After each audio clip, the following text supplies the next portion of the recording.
Реконструкция подстанции Алахадзы предусмотрена за счет инвестпрограммы содействия социально-экономическому развитию Абхазии на 2023-2025 годы. Объем финансирования составляет 350 миллионов рублей. Руководитель Минэкономразвития России Максим Решетников и вице-премьер-министр экономики Абхазии Кристина Озган осмотрели подстанцию, поинтересовались ходом работы и сроками их окончания.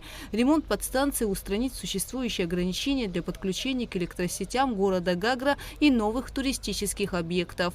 Далее делегация направилась к месту строительства очистных сооружений в селе Алахадзы. Работа по налаживанию канализационной системы здесь была начата в 2019 году в рамках программы соцэкономразвития. Ввод объекта в эксплуатацию позволит очищать сточные воды Гагры и Пицунды.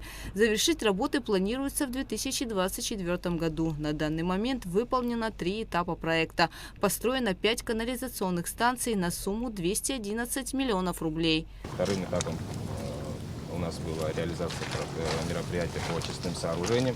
Третий этап у нас коллектор, который напорный коллектор, соединяющий город Гагру с очистными сооружениями. То есть все сточные воды по этому напорному коллектору будут доходить до очистных сооружений. Коллектор у нас проложен.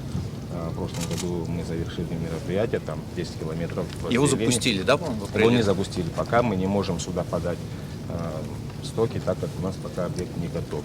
Ну, то есть вы его тестировали, да? Мы то его, есть пусконаладка вся прошла? Опрессовка прошла, и консервируем его до тех пор, пока мы не запустим очистные сооружения. Далее Кристина Озган и Максим Решетников посетили Пицунду и осмотрели место, где планируется строительство гостиничного комплекса «Москва-Резорт». Повышение уровня сервиса – следующий этап развития туристической отрасли, подчеркнул Максим Решетников. Здесь, что касается туризма в Абхазии, важная задача, скажем так, следующего этапа. Да? То есть сейчас вот люди уже поехали, но задача следующего этапа – это, конечно, повысить уровень, качество, соответственно, и в каком-то смысле, да, и за это можно тогда уже просить и честную цену. Вот республика очень много для этого делает, вкладывает и в энергетику, и вот сейчас по воде тоже обсуждали все эти вопросы.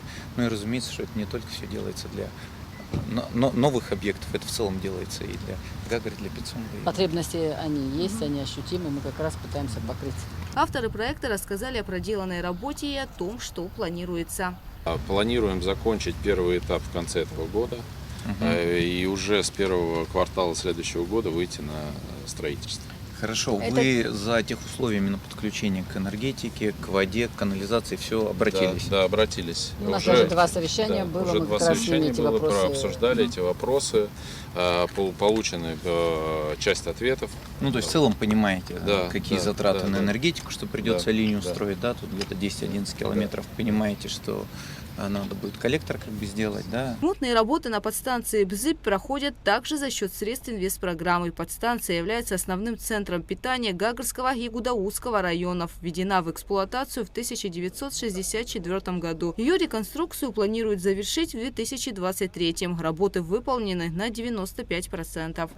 Далее Кристина Озган и Максим Решетников обсудили ремонт ПС «Дранда», которая совместно с подстанцией Агудзера будет обеспечивать электроэнергией Сухумский аэропорт и полигон твердых бытовых отходов в селе Кацыкыт Голрывского района.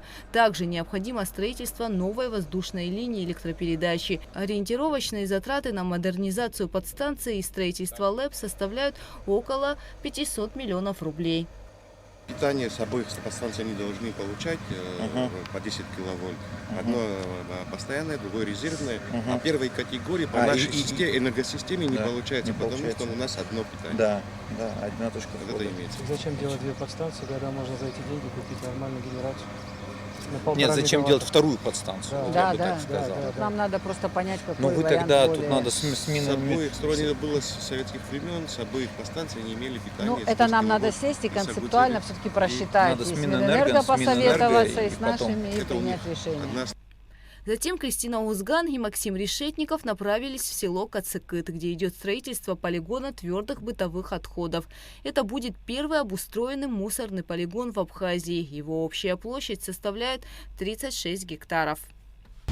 Есть потребность в реализации таких мероприятий, но вот мы начали с Гулерибского района. Полигон рассчитан на Гулерибский район и на город Сухум. под строительство полигона выделено у нас 36 гектаров земли, но на первом этапе мы сегодня задействовали 4,5. То есть это дает нам возможность расширения. Котлован у нас 2 гектара, изолирован бентонитовыми матами, все по последней технологии, так чтобы То есть инфильтрации, чтобы не было. Какая технология тут будет? Сортировка на 12 постов. 12 человек внутри работают, сортируют. То есть сюда вываливаются? Сюда вываливают, вот прям сюда. Да. Все поднимается, там сортируется. Значит, фракции достаются. Фракции да? достаются, Металлы, прессуются. Металл, пластик, бумага. Органика поступает к нам на сам котлован, трамбуется и, в принципе, в дальнейшем уже, когда он там заполнится, мы приблизительно рассчитываем при правильной сортировке около 6 лет первая карта нам даст возможность работать на этом полигоне. Дальше рекультивация и следующая карта.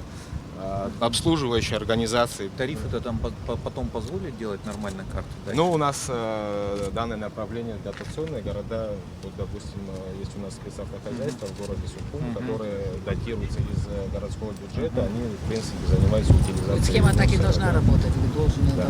бюджет должен собрать. Но мы, Максим Иванович, предполагаем, что... Ну, тут тоже ведь момент какой. Бюджет должен гражданам помогать, да? А с учетом того, что туризм и так далее, отели-то должны платить нормальную стоимость, чтобы потом дальше расширяться. А то странно получается, что бюджет датирует, приезжих так вот, в общем. Ну и рассчитываем на то, что это предприятие, которое будет обслуживать данный полигон, сможет выстроить работу таким образом со вторсырьем, для того, чтобы вы могли содержать... Да, вторсырье это такой дополнительный фактор. Экономика сильно лучше, если правильно все делать. На данный момент на полигоне оборудован котлован для отходов, установлена сортировочная линия, заказаны очистные сооружения. Также планируется сделать ремонт дороги к полигону. Введение в эксплуатацию обустроенного полигона позволит размещать основной объем отходов центральной и восточных частей республики. Гугу Савардани, Алексей Гухава, Абхазское телевидение.